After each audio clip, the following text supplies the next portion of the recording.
tout le monde se réjouit de la chute d'Assad, mais comme on l'a dit, la question va se poser sur l'après-Assad. Comment est-ce qu'on va voir une normalisation ou non de la crise syrienne? Parce que d'un côté, comme on l'a dit, on a HTS qui a envie de normaliser ses relations. Et d'ailleurs, c'est très intéressant parce que quand ils ont pris, par exemple,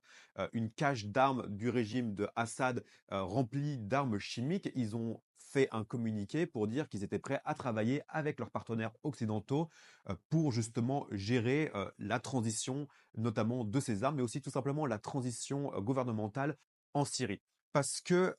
un homme comme Al-Julani n'a aucun intérêt à recréer une guerre en Syrie de type guerre civile comme on l'a vu dans les années 2010, mais a au contraire intérêt à se présenter comme étant l'homme fort de la Syrie, capable de gérer l'ensemble du pays, d'où le fait qu'on a vu notamment au travers du gouvernement de Al-Julani, donc le gouvernement d'HTS, ce qu'on appelle le gouvernement du salut de Syrie, une volonté de venir directement après les offensives dans les rues, commencer à nettoyer les rues, commencer à mettre en place un nouveau gouvernement pour justement assurer cette transition.